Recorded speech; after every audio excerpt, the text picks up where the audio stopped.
It really is such an incredible journey for me. It's been I've been making these devices for 7 years now. Before that, I was getting into some of the different types of sound modalities, like the Far East stuff with the Tibetan bowls and the crystal singing bowls, and really discovering how interesting it was to do things with even tuning forks, and how the resonance would really shift my center of being, how I might be irritable or something, and I'd use the tuning forks. And after that, I'm like, wow, this is really amazing. So, I had some of this work going on for years prior. Also, getting into working with crystals and the sacred geometry that's formed inside of crystalline structures, playing around with magnetic coils in relationship to the crystals, even working with lasers, putting them into crystals and seeing if I could detect anything without any kind of scientific equipment. Just putting it up to your hand or something like that. Yeah, okay, yeah, I'm feeling something. I don't know what this is.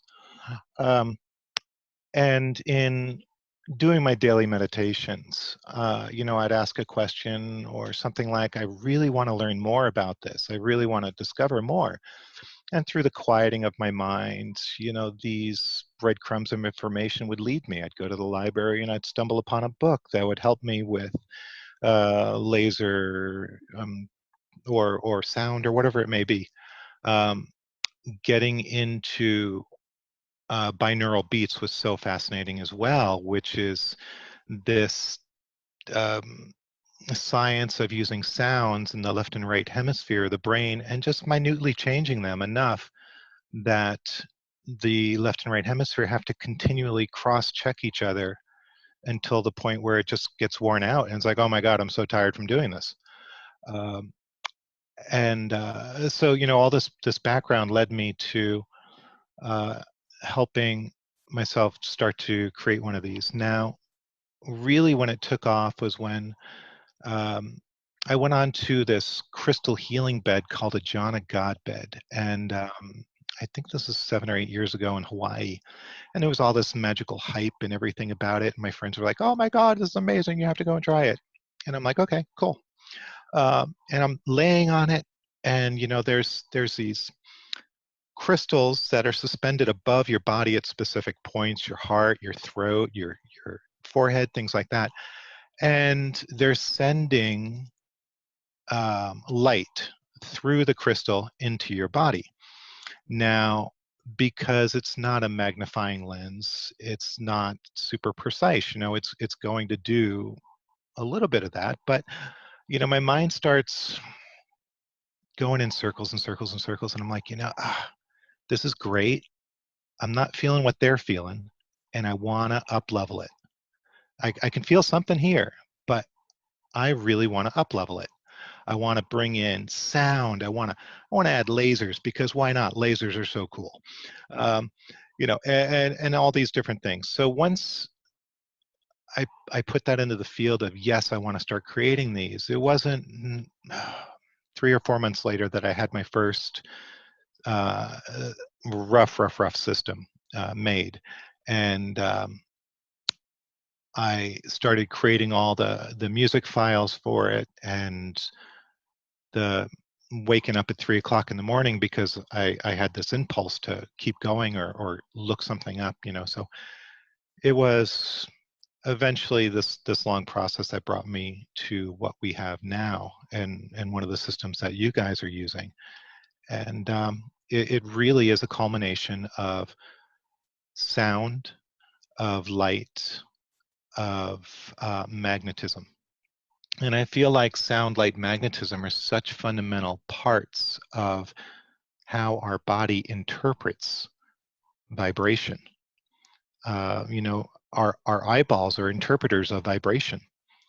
of frequency. You know, when we come in to these bodies, when we're brand new babies, we see upside down.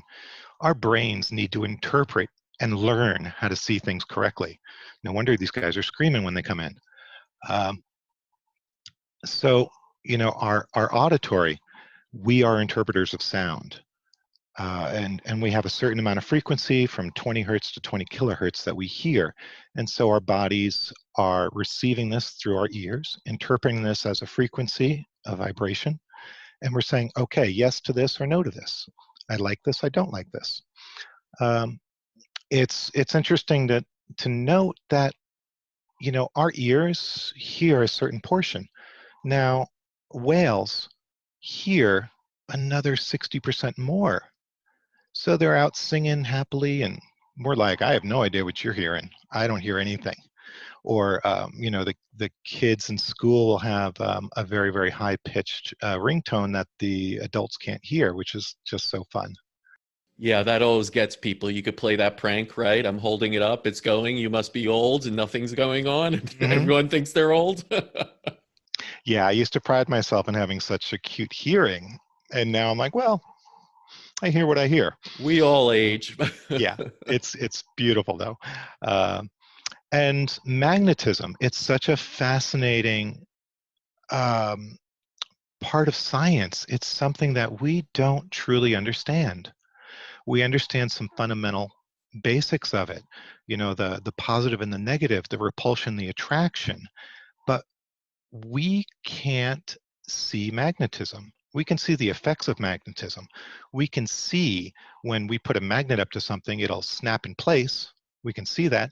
We can see when we put um, iron flux on a piece of paper and put a magnet under it, how it'll make a pretty north and south pole image. We can see things like that, but we don't see magnetism. And so, you know, it's been such a fun discovery working with magnetism and learning about like the Schumann resonance of the Earth, and learning about how the brain is a, uh, it won't necessarily be affected by stronger magnetic fields, but weaker magnetic fields it's more responsive to, where it has built-in filters or whatever it may be that can help it withstand, or even the body for that matter, really strong magnetic fields. But we have a much stronger uh, influence when we just give it a very light nudge. And it feels that way with so many of the modalities that I've tried to bring into uh, the crystal light bed, because it is not about overpowering the cells in the body, but it's about getting them all in line, about giving a little bit of vibration through transducers in the massage table that are going to vibrate all the cells into cohesion of those frequencies that we're giving it. It's about um, sending.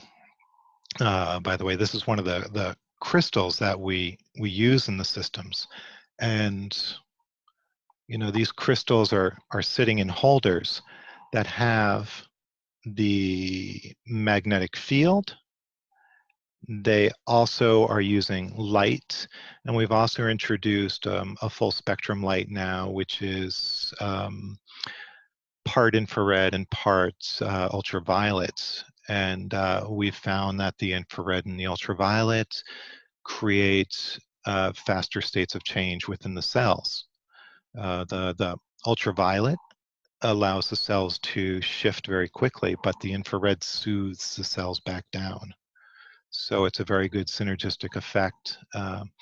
So these crystals are culminating this energy from the magnetism, from the light, and everything's being bounced around inside here because these are all faceted. Each one of these sides, 24 sides, is a facet. It's like a funhouse mirror where the information is bouncing back and forth. And it's eventually culminating at the tip and coming down into your own biomagnetic field.